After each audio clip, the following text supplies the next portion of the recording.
Good afternoon, and welcome back to the Extraordinary Technology Conference 2017.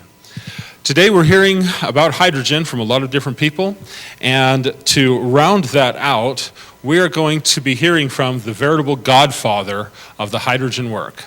He's actually moved into some amazing fields. I want to tell a quick story before Bob comes up here. A number of years back, I was working with some crazy researchers in Colorado Springs, and we were building a hydrogen device, and they were in communication with somebody back east, and we were just having a devil of a time making everything work. And so I took the hydrogen device, threw it into the trunk of my car. I had $20 on my credit card and $200 cash in my pocket, and I drove from Colorado all the way out to see Bob. I stayed with him for a solid week, and it just blew my mind. We had just an amazing time. We built things, we did experiments, and it was just he was just so accessible and open, and just an amazing person with an amazing array of experiences and resources in his mind to pull from. So I would like you to give a warm welcome to Bob Boyce.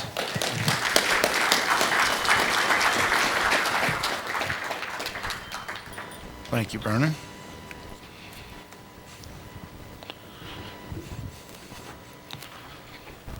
Many of you already know me from last year. My name is actually Norman Boyce, but I go by Bob Boyce. My middle name is Robert. What I was going to bring in today, I wanted to start out with, because I wasn't expecting this Scalar topic, but I'm going to start out with that, since so much of what I do is related to that. Anyways, I started in the hydrogen technology. I can't go further back into that because it's classified, but the hydroxy gas technology is based on a catalytic gas generation, not electrolysis. And the power source for that, as you've probably seen out there, the 100-cell box uses a toroidal power transformer. The toroidal power transformer is driven by femtosecond transition time pulses. These pulses use a scalar potential when they all arrive onto the secondary. I'm going to advance. This is a diagram of something that probably everybody's heard of, HAARP, where you send radio waves up into the atmosphere, upper ionosphere, to heat the upper ionosphere. This is what's known as a scalar event. You got transmitter A, transmitter B, transmitter C, all in different locations, whether they're close to one another or not, all transmitting to the target. The phasing of the signals are set up so that when they arrive at the target, they are all in phase with one another, which gives you an amplified signal at the target. That's what heats the upper ionosphere, causes it to rise, creates an atmospheric lens for radio waves to bounce through. This project was started because the Department of the Navy, they wanted to have radio propagation that they could bring up on demand. If something happens to the satellite network, solar flare, what have you, then they can fall back on this. So that's what this technology was developed for, communications, not as a weather manipulation device. However, in testing, they found that it does do weather modification over when it's used over the target area. You can use it as a weapon. This is what goes on in the toroidal system. You've got three primaries, 10.7 kilohertz, 21.4 kilohertz, 42.8 kilohertz. All three are fed into primaries on a single toroid. There's a common secondary that's wound on that toroid. The signals are phased so that this is what you get on the output. You've got 1 times, 2 times, 3 times. These 2 times and 3 times are scalar potentials. There is no such thing as a scalar energy. Scalar is when you use an existing energy in a scalar event. So this creates a scalar events. It's these scalar events that put tension upon the water. Now, when we get into like the water smacker device, the battery smacker device, all of these use femtosecond pulsing.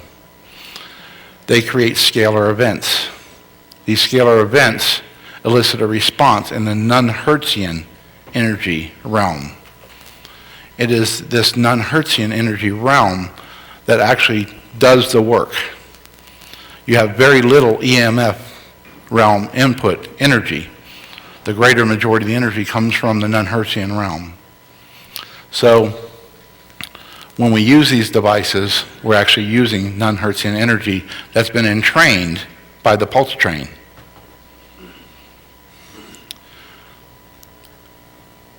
I decided to build a battery charging system using toroidal technology, and it worked. But there are limitations. First off, because of the frequencies involved, these aforementioned frequencies, it creates a field that extends out from the core. That field extends out for approximately 10 meters, a little over 30 feet, right? You put 2 units in proximity with one another, they interfere with one another. That's been a problem for scaling up any of this technology for more output, because they'll share the same energy within a given space, which is a problem. You can only tap so much energy. So what I was seeking was something with higher frequency. I wanted something that wouldn't interfere. So the latest technology, and I'm not going to give a whole lot of information on it, it's based on quantum resonance. We create quantum resonance into a crystal. We drive the crystal into excitation, very similar to a solid-state laser. When the crystal is excited, it emits energy. We use a gold substrate under the crystal when it's grown. They grow the crystal on the substrate, and then it's covered with gold to pull the energy off. This system, in order to really put out any power, has to be used with water, such as the 100-cell box or a battery system with lead-acid batteries. It needs to be something with water, because water accepts longitudinal energy. Electronics does not. So with the new technology, I wanted to convert that energy directly into electricity. The amount of direct electricity you can get from a toroidal system, we're talking about hundreds of milliamps per diode, and you can stack many of them in there to get more current, but you're only limited to the efficiency of the conversion. The diodes we use in the 100-cell box system, those were silicon carbide. Silicon carbide has very poor efficiency, 5 to 7%. So if you're trying to get direct electricity out of one of these things, you're not going to get a whole lot of it. You get more energy by putting it to water, where the water will absorb the energy, and you can get up to 3,600 watts of energy out of a single toroid. So a new system that I'm not going to get too much into, one crystal we've measured at 4.6 to 4.7 amps. So we're talking about, with the toroidal type system, using the silicon carbide, you're only able to harvest, maybe, if you're lucky, 30% more than what you're putting to it, if you're not going to apply it to lead-acid batteries. I bought some crystals for testing, made in the US, by the way. And the crystals that I bought for testing, same substrate, gold. Germanium is the semiconductor material. And they were rated at 22% efficiency. It took 10 watts of drive, a quantum resonance drive, to drive these to excitation. We only achieved 13 watts of output. Well, I can do that with the toroidal system at a far less expense. I didn't give up. So I started looking around where I could get crystals that would do what I needed to do. I found a source in Germany. So I had some samples sent. They're very expensive, by the way. It's €1,000 for 1 unit and 250 euros shipping. So it costs quite a bit. But we were able to excite this at 8.5 watts. And we achieved 143 to 144 watts of output with 8.5 watts of drive. That's a game changer. So that's what I'm currently pursuing. I wanted to bring a demo here, but I just did not have the funding to get everything done in time to get to the show and bring it. I'm building an electric car. That's the chassis that we're showing here. The motor is on the transaxle. It's a 3-phase AC motor, about 16 horsepower continuous, 256 horsepower peak for about 15 seconds. When I tested this, I had 600 pounds of lead acid batteries on this thing, and it would wheelie with my weight on it and 600 pounds of batteries. That's what it looks like in a mock-up where we were test fitting the body. The front end was actually mounted and the doors in the rear were held on with clips. That's what it looks like in the back without the bumper. The bumper fills that space below. So I don't have a whole lot of material to put on the screen. I just have these 5 pictures. So mostly it's going to be interaction. What do y'all want to talk about?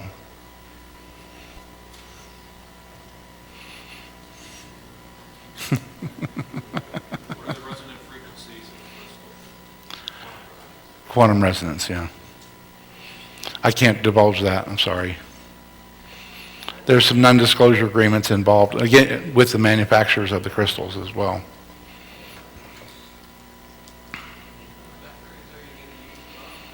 Well, I'm not going to use lead acid because that would, I could just use the Tesla, I mean the toroidal system for that. I'm going to be using lithium, lithium polymer, not polymer, lithium iron phosphate because they're safer than the lipos.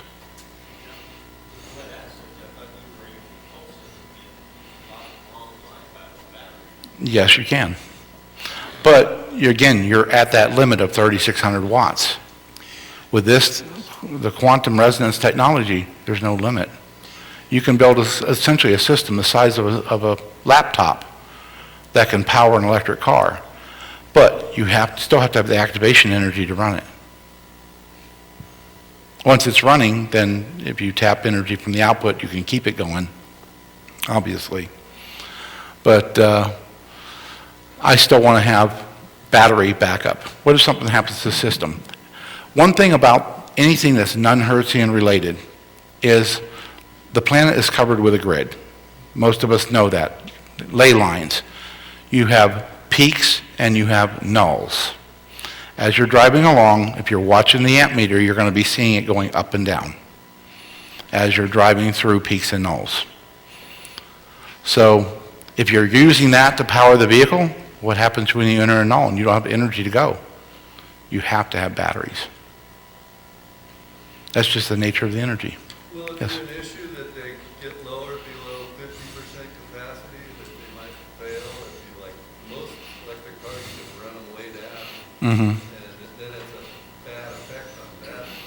Well, the current state in lithium polymer, actually, with the issues with the crystals, the whiskers growing on the electrodes and penetrating the barriers, the plastic. Yeah, they grow through and they short out the cell. Then you end up with a overheat situation and failure. They should be able to keep up ahead of that. Yeah. Yeah. Do you have interference from other radio frequencies or with the resonance? No. Oh, No. shielded? Yeah. Yeah.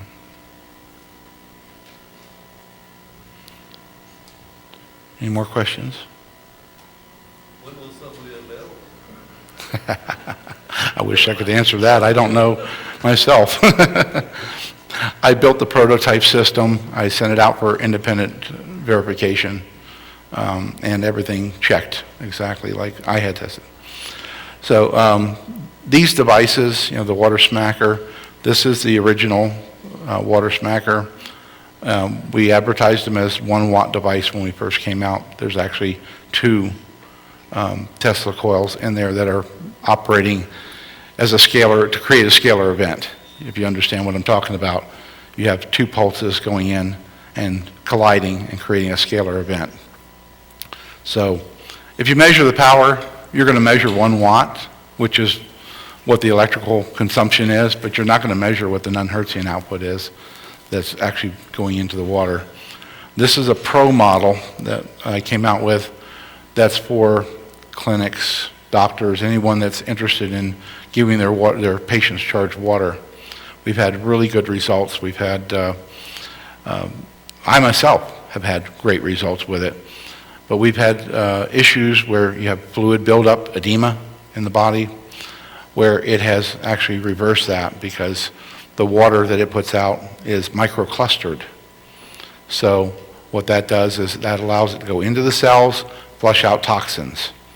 So as George Wiseman was mentioning, your body wants that water, not the typical city water or municipal water or even well water that doesn't have the same qualities.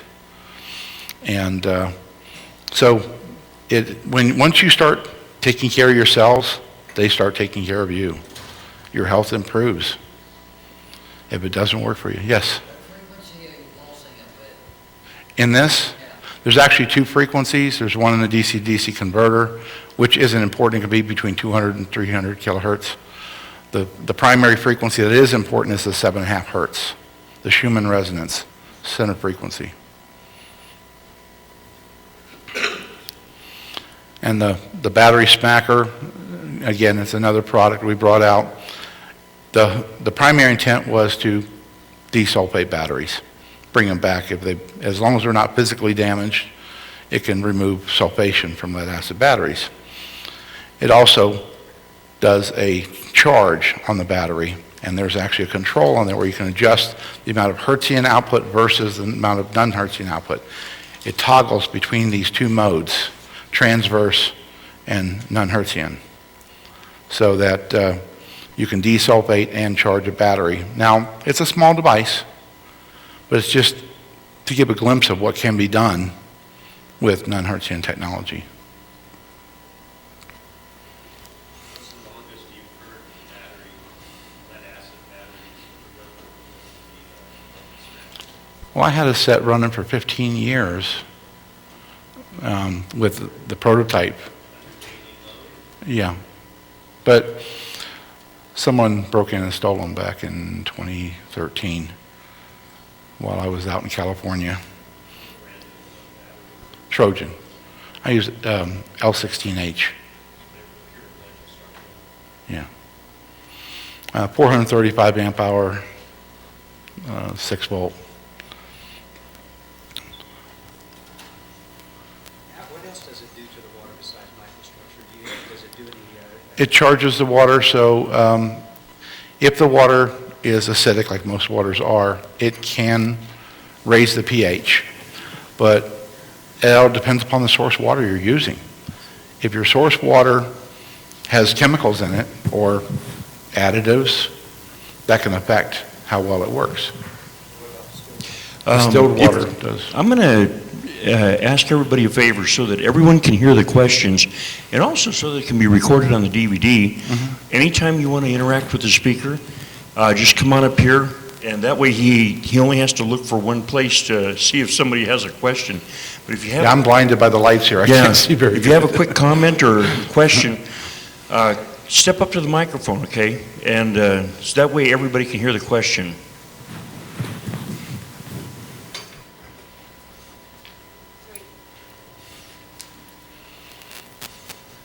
You mentioned with that technology, with the toroidal technology, that if there were multiple cars or users in the same region, there might be a limitation because they interfered with each other. Yes. And I thought I heard you say that, you know, you can only draw so much energy right within that region, or it becomes depleted for everybody, which is really a something interesting at a very fundamental level of what causes that limitation and how it is restored naturally if it goes back to one user.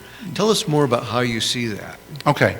It's not that the region has a limitation on power, it's the technology that I'm using to tap into it. That's the limiting factor. You can draw more than that amount of power from a particular space. One thing of caution though, when you draw power, it flows to the location you're drawing it from. As Vernon, I think is he here? Okay. We were doing some work out at my place and we had a little bit of an issue with bringing in stormy weather into our region because we had so many systems running during that event that we were tuning. And we could really only get, obviously, full output on one unit at a time. But that's one of the downfalls, is if you draw on this non-hertzian energy, it will impact the environment around you. So the most conscientious use of this technology is distributed around the planet, not concentrated in one location. Yes? I had a question about inducing a scalar event in the secondary coil when you said you put three different frequencies in the primary.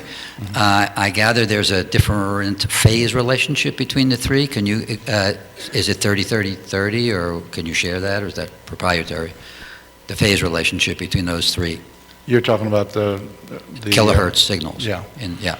It depends upon what you're doing. In this particular system, we were using it for water. So, Okay. and during my experimentation back when I was doing the hydrogen research with the boats, I found that 42.8 was the center frequency Yeah. for the water's response. Right. And the purpose of the other two frequencies were to work in conjunction with that to create this scalar event. So you can actually do all three at 42.8, but you're not going to get the same response because it's additive. When you put them in phase, where their phasing is matched up, then it's no longer additive. It becomes additional. Synergistic? Yeah. So it's even stronger. Yeah. So these pulses, I think I should use a pointer for that. These pulses here at the top, that is 3 times the input. Because you have 1/3, 1/3, 1/3, they all add up. This is 2 times the input, and this is 1 times the input. So when you want to create a scalar event, which is what we wanted to do in the water to get this resonance response, then you're going to want to have higher impulse energy. You can also do the 3 together, all high, but what happens is you need a relaxation time for the water to recover for the next strike. Without that, I don't know if you looked at the Stan Meyer circuit, where you have a gating system that cycles through the pulses, so you end up with one scalar event, and then you have time in between. And the timing is in the seconds or milliseconds? Oh, it's milliseconds. Milliseconds. Microseconds even. Microsecond, even. Yeah, it can be microseconds. Great. Okay, thank you. Okay.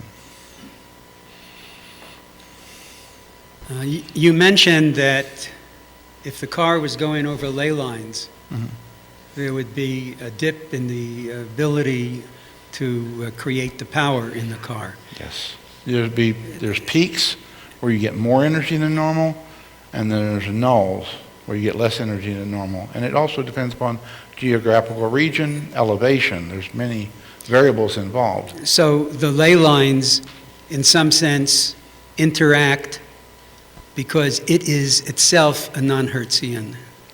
Yes. consciousness also is non-hertzian. Okay, I can go with that. Does that imply that conscious state of being, may influence the ability of the devices to draw power? Absolutely.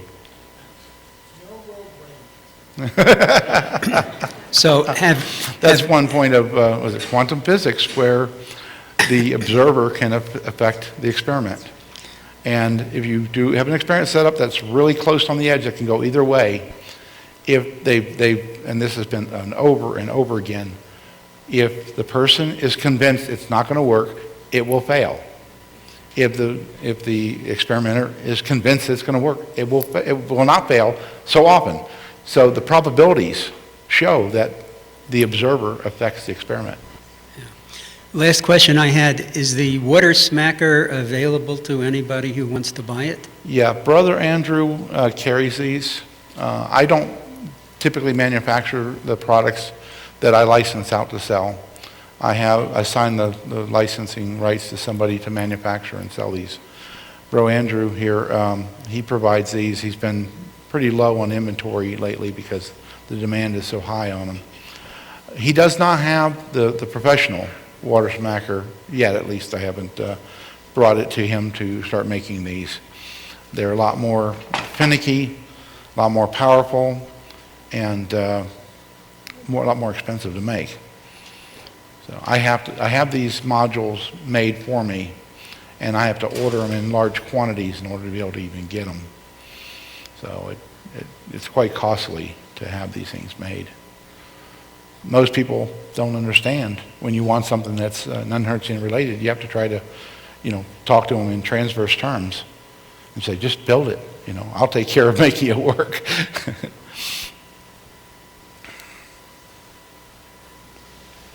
Anyone else? Hey, Tom.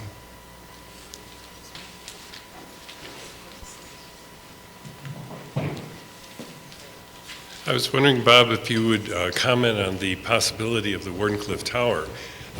If you view that as a possible scalar type antenna, and whether Tesla was actually setting up scalar waves or non-hertzian longitudinal waves with that. He was actually using that for a transmission point to transmit energy from. That was his intent anyways. He had a tower in Colorado Springs, which is where he sent the power for his car. Oh. That he had built an electric, well, he didn't build it, he had it built for him, that he was transmitting power to with his wireless transmission electricity. And I wanted to get into what happened with Nikola Tesla. Good thing you brought that up. Nikola Tesla was trying to do the right thing for everybody. And he was working with some people that weren't so savory. J.P. Morgan was funding him. J.P. Morgan was told by his advisor that Nikola Tesla wanted to give away free electricity. That wasn't the case. Nikola Tesla set up a power transmitting system that used digital pulsing patterns that would match a receiver. He could meter the power being sent to a particular customer. What he could not control, however, was the non-hertzian energy gain on the receiver. So somebody could pick up 10% more power, 20% more power, up to 100%. So, or 100 times, actually, was what he had claimed. Well, J.P. Morgan's advisor said he wanted to give away free electricity. J.P. Morgan cut off his funding. That was pretty much the end of everything Tesla at that point. He went into seclusion. He did do some work for the United States government, and he died a lonely man. So he tried to do the right thing, and he was pretty much punished for it because he didn't feel it was right to charge the customer for the extra power that was coming in. Besides, with non-hertzian energy, there's no way to put a meter on that. You can meter the regular power, but you're not going to meter the non-hertzian component that's coming in with it. If your technology can accept it, it will. If it doesn't accept it, it won't. In our modern era, now he didn't have to deal with this, So our semiconductors that are common today, silicon, are incompatible with non-hertzian energy. Certain dopings can, like the silicon carbide, can interact to a limited extent, but most burn out. You have to specifically know what semiconductors you can use, what capacitors you can use, what resistors you can use, and what diodes that you can use with this stuff, because most components will burn out when exposed to this. Also, last year, I spoke about John Bedini and his brother, him and his brother had passed, about his method of using magnetism to approach this non-symmetry and how inefficient that is. You can only get like a 10% energy gain from that. Whereas the method I use, which is essentially sending electric fields, pulsing electric fields, you can get much greater interaction with a non-hertzian using that methodology. The pulses travel down the wire. I'll go over this again. As the pulses travel down the wire, the domains in the wire line up. As they line up, you get a response, a magnetic pulse, right? Well, that's when current begins to flow, then symmetry is established. So if you can stop symmetry from being established, you can break symmetry. So you can pierce that barrier between the Hertzian and the non-Hertzian realm. So,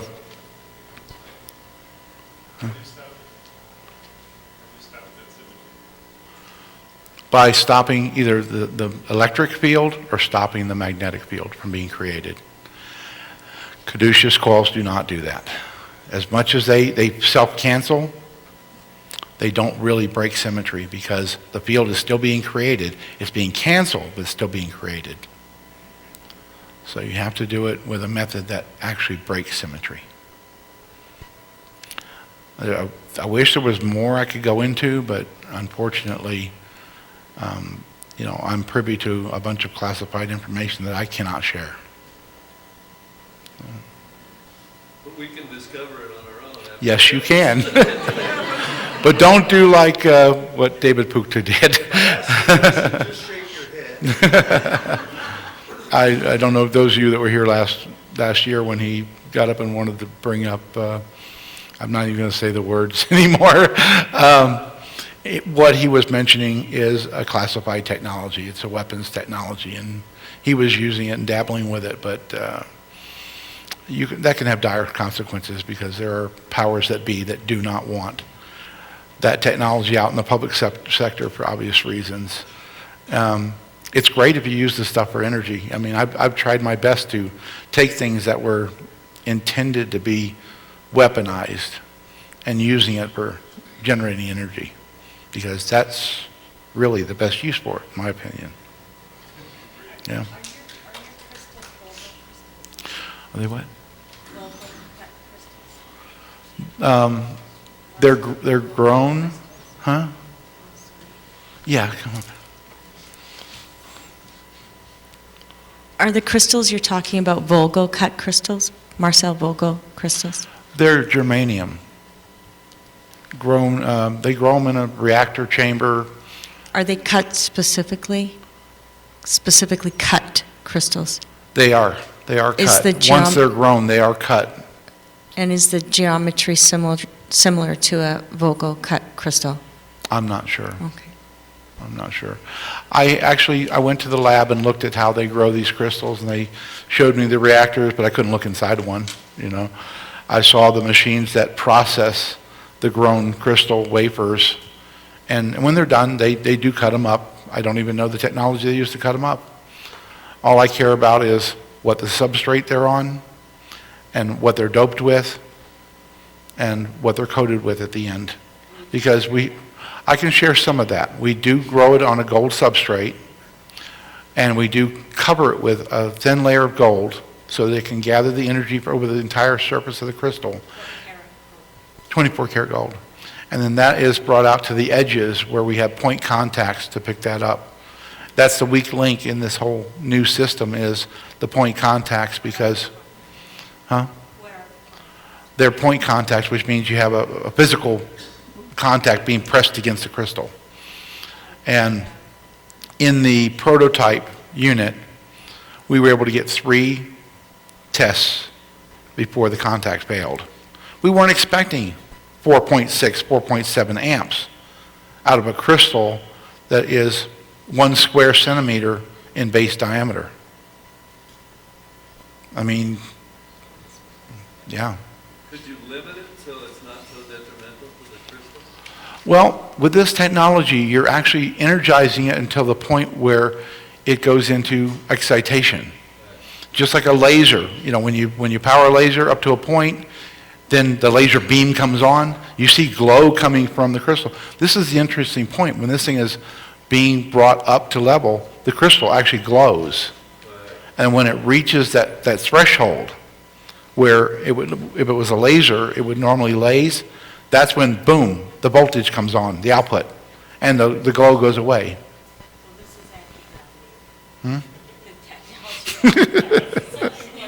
I can't, no.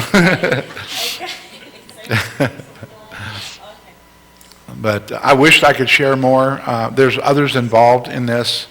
Financially, there's non-disclosure agreements between myself and the crystal manufacturers because they are in business. They are in business with large industry, the military, the government, and if it got out that they were working on this type of technology, it could affect their business. So, I didn't have time to. Like I said, when I sent in my information, you know, I had Bro Andrew actually told them what I was going to be covering. I was going to be the water smacker, the battery smacker, and I wanted to get into, again, you know, about the hydrogen technology. I no longer work on the hydrogen technology anymore. I gave that up a long time ago. I pretty much proceeded with that as far as I could get. That's, you know, still being manufactured. Bro Andrew provides those systems. He's got one out there at his table. They can also be used for generating breathing gas hydrogen, you know, hydrogen-oxygen blend. And that provides health benefits as well as the water. But the biggest thing is that I wanted to get out was this is going to be a breakthrough technology if we can get it out onto the market, if we don't get stopped. The powers that be. I mean, they'll find a way. Yes. So I think part of the implication of her question was whether when they cut the crystals, they're cut in the sense of a gem cut, like whether the Vogel crystal's cut or it's tetrahedral cut or something. Is that you're talking about them being cut in a semiconductor sense? Yes. That they're cut like making chips and so forth. Yes. Not in gem. It's not the same as like a silicone fab facility. The precision is about 10 times what a germanium fab facility is. A lot more precision, a lot smaller cuts being made. You're talking about dealing with very tiny fabs in silicone.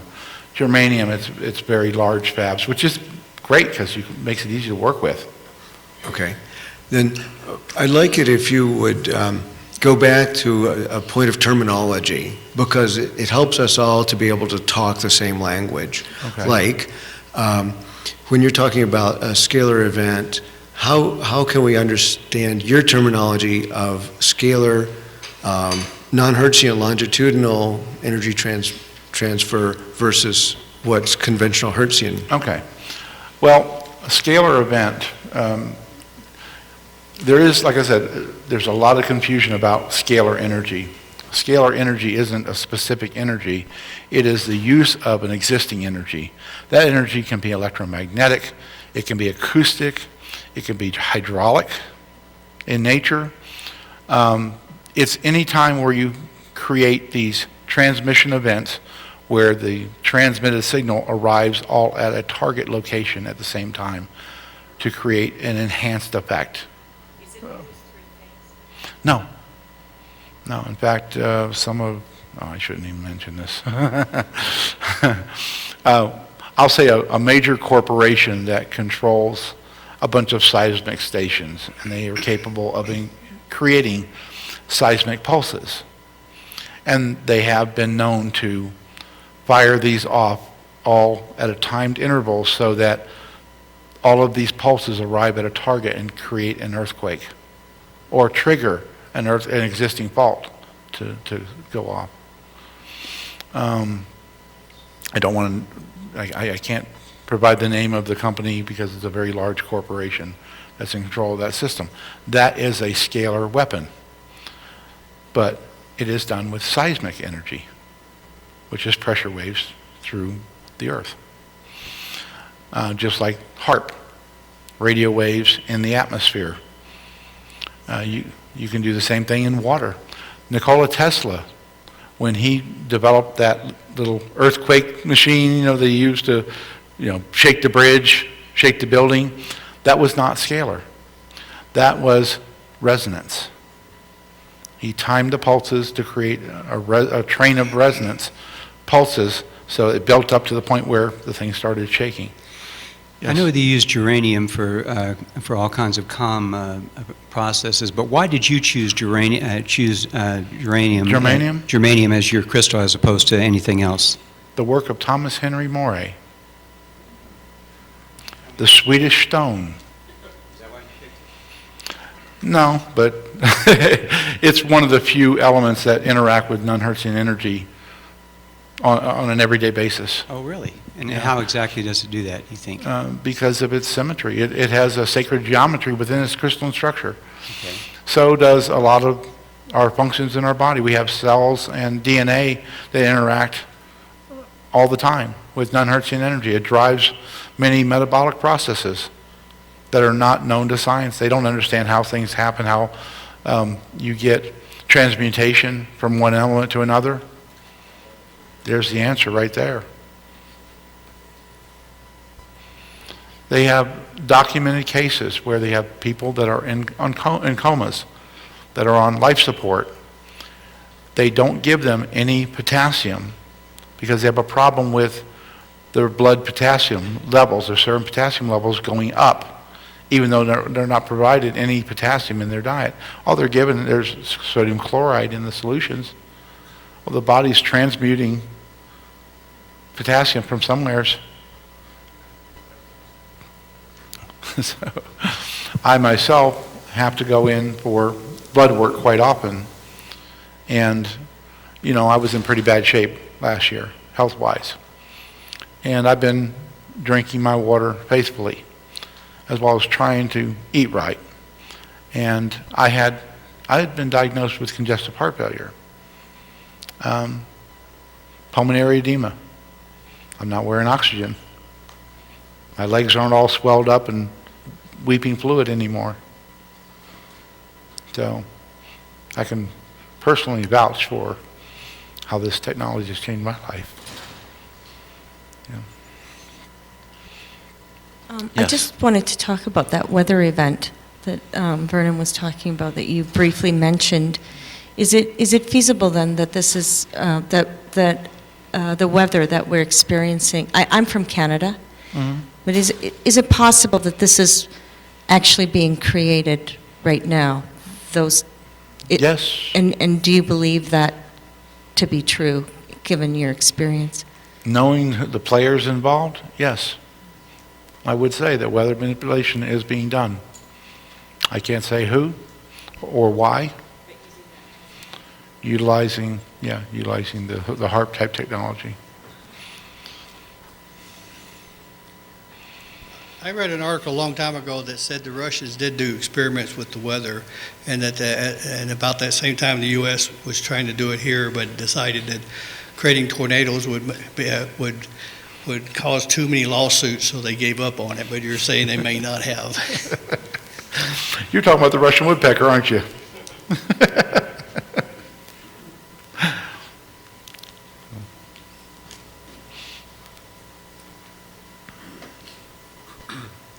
I'm not sure if people get the Science Channel, but there's a series that I think is still on called What on Earth?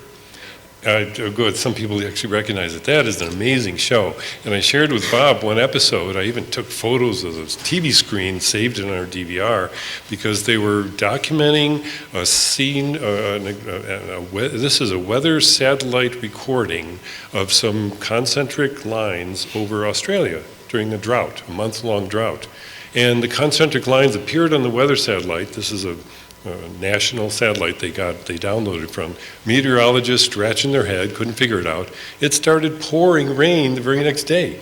Yeah. And they showed the photos that the meteorologist had recorded, and they basically showed lines going together to a point, and that's exactly where the rain occurred.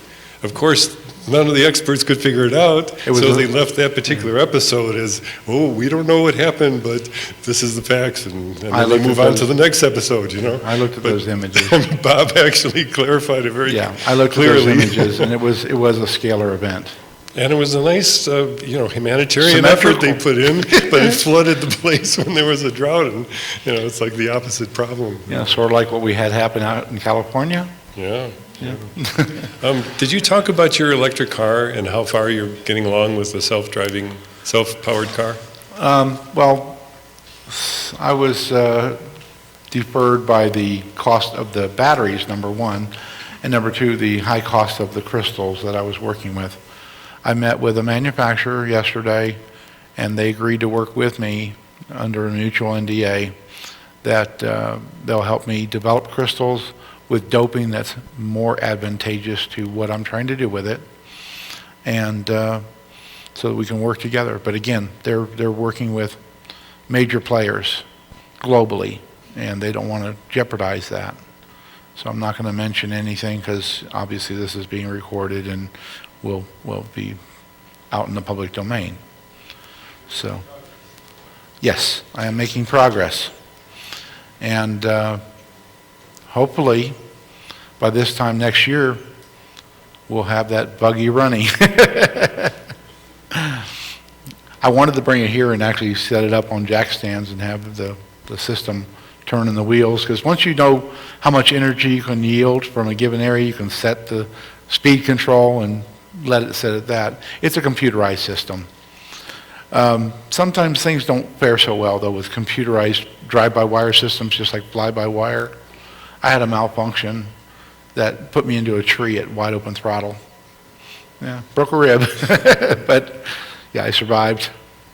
And it was just a month and a half after I had triple bypass surgery. So, yeah. So you've mentioned that the germanium crystals are very important, and we can all piece together other clues that have been left, but obviously silicone parts always fry in these types of devices, whether it's what you're doing or what many of others are. Mm. How intensely fast could semiconductors of germanium handle? How fast could the pulses of rise time, fall time kind of handle? They could actually exceed the speed of silicone devices. I mean, we're talking about literally quantum resonance. Yeah. To give you an idea of how fast, and they can pick that up and actually do something with it. Of course, the semiconductors of old, didn't have that type of capability. The cat whisker diodes, the little germanium diodes that were used in crystal diode radios. My interest in germanium actually peaked back in the crystal diode days when I was able to use germanium devices that would actually build up enough power from the antenna to power an amplifier stage to run a speaker. So not only did I have an earphone type crystal diode radio, but I had an amplified crystal diode radio that was self-powered. That can be done. But you have a hard time trying to find high-powered germanium devices these days. I did buy some from Russia. They still have the law in effect that they're not allowed to ship military surplus hardware to the U.S., and these were Cold War era surplus germanium devices. And I did a lot of my research with those devices. I don't know if many of you remember the little non-hertzian energy detector I brought last year with the meter, where you could read the non-hertzian emissions of devices. Well, that meter used germanium semiconductor that was sourced from Russia. Yes. I just have a question about your water smacker, too. Yes. It's twofold. One is it built to be hardwired like at the kitchen sink? And two is, what is its price point? Okay, the original water smacker, Yeah. okay, I believe he's selling them online for $350, but he's got a show special for $300 for this particular model.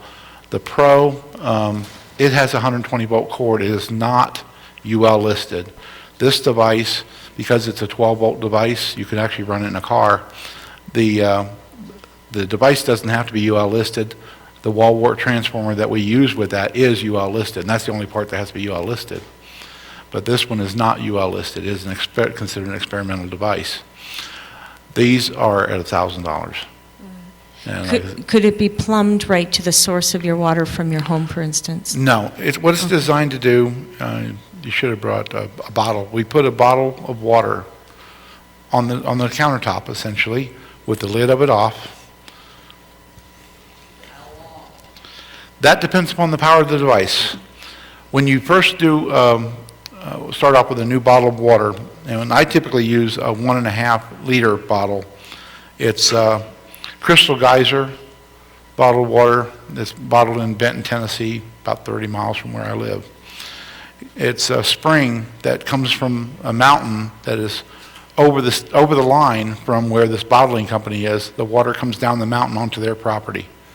So they collect that water and they bottle it. That size bottle, 1.5 liter bottle in one of these, takes 2 days to initially charge. What I recommend people to do is then pour out half the water, refill it with the same water from another bottle, put it back in. It'll be charged the next day. This device here uses...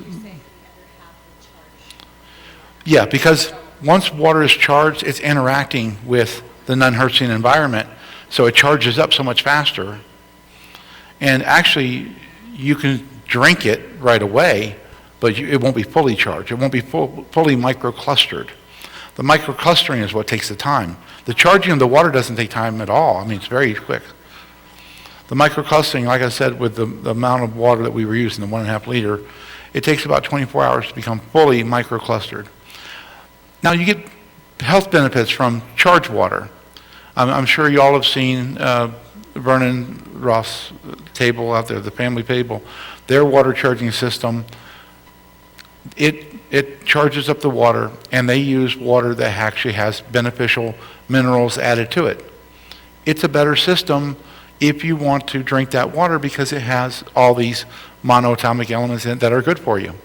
My system doesn't do that, but what my system can do is it can, if your source water has these minerals in it, ormus, orbitally rearranged monatomic elements, it will make them available. It will actually allow them to come out as a metallic gold.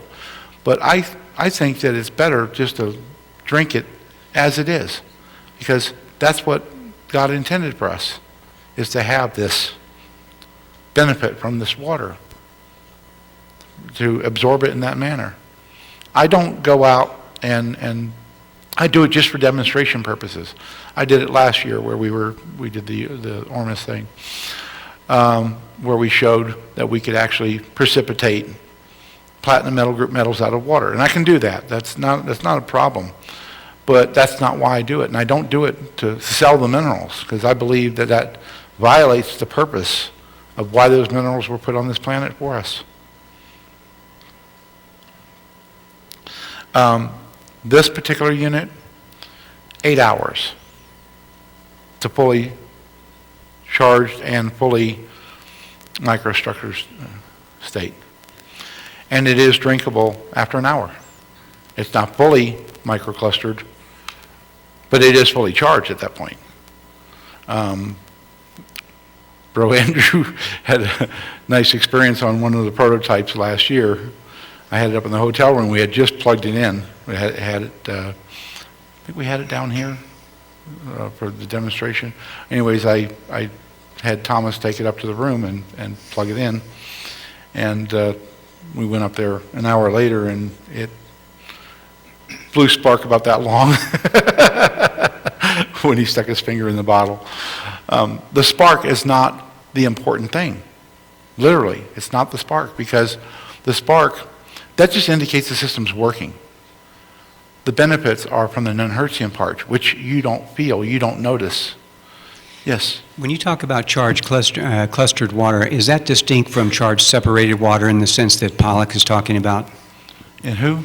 Gerald Pollack. You know, he's done a lot of work with charged separated, electrically charged separated waters. He's made crystals. What does your pH look like, and how long does it last? Does it raise the pH and keep it there for a long time? It raises the pH. It typically lasts for, well, with the original we were talking about, which was at the 1 watt level, we were getting 3 days. 3 days? But the pH stays the same? Now we're, because we've changed the way the system works, I've actually changed manufacturers and on the modules. And the ones we use now, we typically get 5 to 7 days. But it's one of those things, it decays with time. It gets worse and worse. I take this water and I bottle it. You know, I pour it into containers and take it with me. I brought a gallon from home with me. Right. And the water, the higher powered one stays, of course, charged longer. But like anything, as it sits, it decays. One of the other advantages of microclustering water, it erases any energy patterns that are in the water. So it comes back down to just basic water molecules that are separate. They're not clustered up. Okay. And one of the health benefits, as I mentioned, is it can go into the cells and flush out toxins. When you set this water down beside a normal tap water or whatever source you use, does it evaporate at the same rates, and does it absorb carbon dioxide at the same rates? That hasn't been tested as far as I know. I haven't done any testing like that. But one thing we did notice is that once the water's been erased, it's an open slate, okay? Without memory. It's been erased. So Thomas, took a bottle out of the water smacker, put another one in, and he set it in his fridge. And in the morning, we had some water from the water smacker, and I'm like, I'm tasting citrus. Did you add some, lemon juice or something to the water? Because, we do that like to the smoothie, put a lot of lemon juice in it, or lime juice. He said, no. I said, what was it sitting next to? It was sitting next to a bottle of orange juice. It has absorbed an imprint of the orange juice energy pattern, and it had taken on that taste. And there's been experimentation where people have done this using, erased water essentially and putting it next to a bottle of vodka, and they drink the water after it absorbed the energy. And they would get drunk, but they would not have a hangover, and they would not test positive for alcohol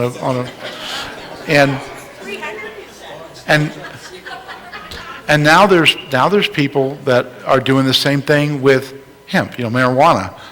They're using the energy by putting it next to it and imprinting that on the water, and they pass it around the room, and the whole room gets high from drinking this water, yet they don't test positive for THC. So, yes. The only reason I put the cords on them is because I wanted to show the difference. This uses a wall wart, and this one plugs directly into the wall. The top's been removed from the bottle. You set it down. You put this over the bottle, just like that, and then you, of course, plug it in, turn on the switch. And in plastic? Yeah. Plastic works really good for this. You can use other materials. Don't use metal. Do not use metal. Glass works. Not as good at holding the energy pattern, though. Yeah. What's funny is I was doing a test, and I took some water from one of these Pro models, and I poured it into a glass. Normally, if you don't want to get a shock, you don't drink it from the bottle that you charged it in. You would pour it into a glass or a cup, and I poured it into a glass, and I'm thinking, no, okay, and I go to take a drink, and I get popped, on the lip. I'm like, wow, my energy level must be down. Well, I can imagine. Was traveling for 3 days, and if you notice that you don't get zapped anymore from drinking the water, it's probably because your body doesn't need the energy anymore because your cells, the water in your cells is already charged up. The interstitial fluid, if you have any problems with bloating from interstitial fluid buildup, this is a good way to get rid of it because your body will discard that macroclustered water in favor of the microclustered water. So the water that's macroclustered is in your interstitial fluid, that's the space between the cells. That water can bloat you, yet you can still be dehydrated. Your cells can still be dehydrated because that water is not bioavailable to the cells, whereas microstructured water is. So it only takes on the imprint of a liquid, not like plastic or something like that? It can take on the imprint of many things. There's a reason why we use a very thin layer of aluminum inside. It's enough to create the field. It's a resonance field between the center rod and the outer shell. If you use a thick aluminum tube, you're going to end up with aluminum imprint in the water. And as we know, aluminum is not so healthy. Dementia, Alzheimer's, is typically caused by aluminum calcite crystals growing in the brain. There is also an alternative, and that is from titanium. Machines such as the Kangen, they run a current through the water, and you get an alkali water and an acidic water, and you drink the alkali water and you toss the acidic water out or use it for cleaning or whatever you want to do with it. The titanium passivates. Anytime you have a system that uses titanium plates, it passivates. What that means is it oxidizes. And that titanium dioxide ends up in the water. Titanium dioxide or titanium oxide, either one of those, can do just like aluminum and can form titanium calcite crystals in the brain, which cannot be chelated out. Whereas regular aluminum oxide will come in contact with calcium, and there has to be an element present, either chlorine, fluorine, or there's one other one, I can't remember it right now. Anyways, maybe I need to chelate it. Anyways, these elements, fluoride being the worst, fluorine causes calcium to bond with these metals and form these crystals in the brain. And you have to break those bonds.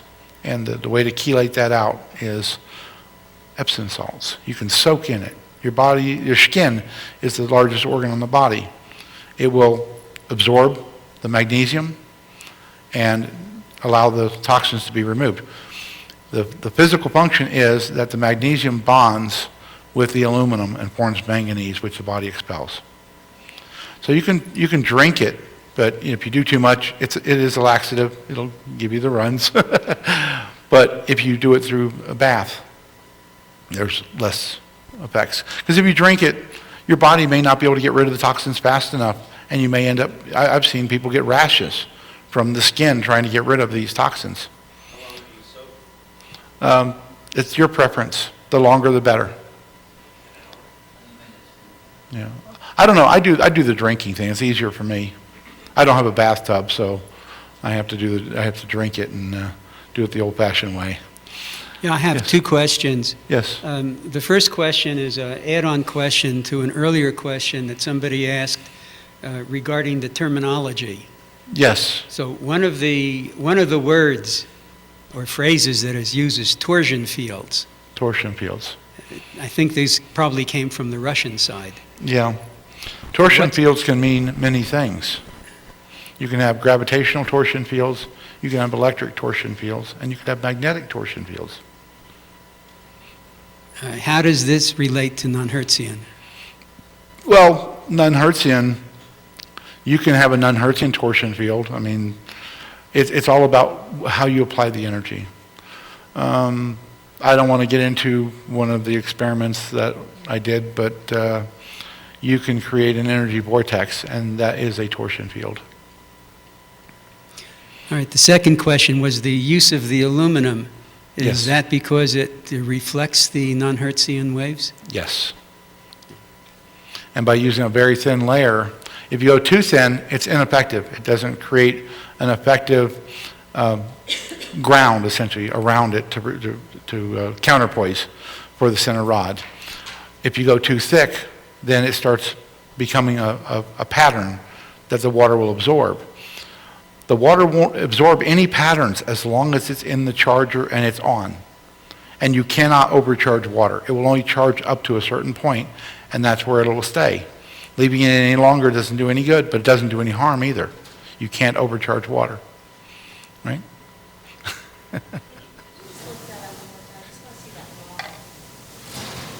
It's 18.8 stainless steel, food grade stainless steel.